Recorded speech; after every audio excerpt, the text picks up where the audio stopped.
I'm joined now by the recently ennobled director of the Free Speech Union, Toby Young.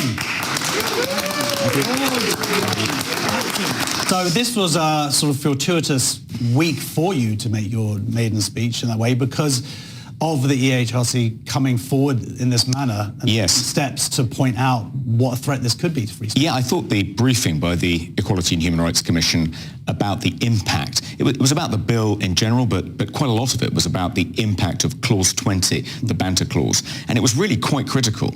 And it pointed out that trying to navigate the conflict between people's right to express their lawfully protected belief, the rights of gender-critical feminists to stand up for sex-based women's rights, will conflict with the right of employees not to be harassed, trans employees who may find that kind of opinion harassing. So that's a really complicated and difficult juggling act. The Employment Tribunal hasn't yet resolved that. It's an evolving area of law. So to expect publicans to get their heads around it and make sure that they protect the freedom of expression rights, the Article 10 rights of customers to express their protected beliefs, as well as the rights of their employees not to be upset or offended by overheard conversations in virtue of their protected characteristics. That's going to be extraordinarily difficult.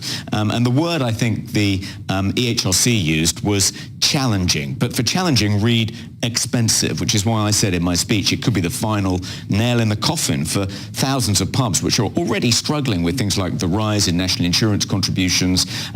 In addition to Clause 20, this new employment rights bill makes it harder to employ people on flexible terms. It eliminates 0 hours contracts. So all of these things are creating a kind of perfect storm for the pub trade. And I wouldn't be surprised if this new clause accelerates the erasure of what is, an essential part of our history and heritage, the great old British pub. So why do you think the government is so married to this particular clause? I mean, they must have heard the arguments by now against it. Yes.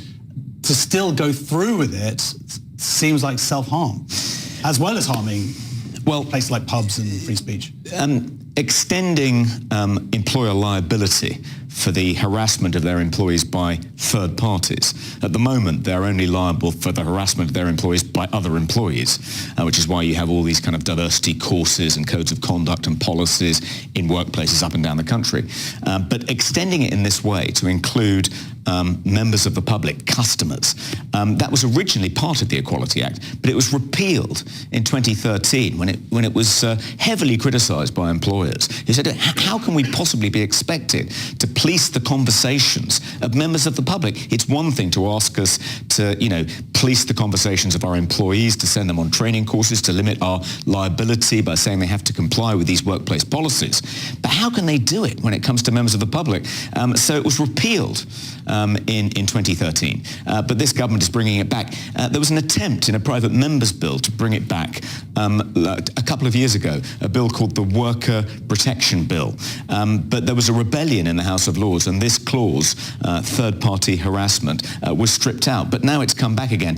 It looks like there's a determined cabal, I think, of woke activists in Whitehall who are just determined to get this through. I'm not even sure Angela Rayner is aware that it's in the bill. The government's efforts to defend it have been incredibly feeble. I don't think they realise just quite how devastating an impact this will have on the hospitality sector and other sectors. I mean, imagine if you're a sports fan, you're in a stadium, will you be able to say to a linesman who makes, in your view, a bad call, "Are you blind?" That might offend a partially sighted steward. A member of the club could take offence on the partially sighted steward's behalf and demand that you be banned from the stadium for that kind of outburst. So it doesn't just affect hospitality, it affects sports, it also affects higher education. I mean, one thing we've encountered at the Free Speech Union again and again is the kind of gold plating of the Equality Act. So activists say, You, as an employer, have a duty to protect your trans employees from being harassed by inviting visiting speakers like Helen Joyce and Kathleen Stock and Maya Forstater onto campus, because just their presence on campus will constitute harassment of your employees, and you have a duty to protect your employees from being harassed in this way. And we've often had to point out, no, your duty does not extend to protecting your employees from being harassed by third parties. Visiting speakers are third parties. You've misunderstood the Equality Act, possibly with the help of Stonewall.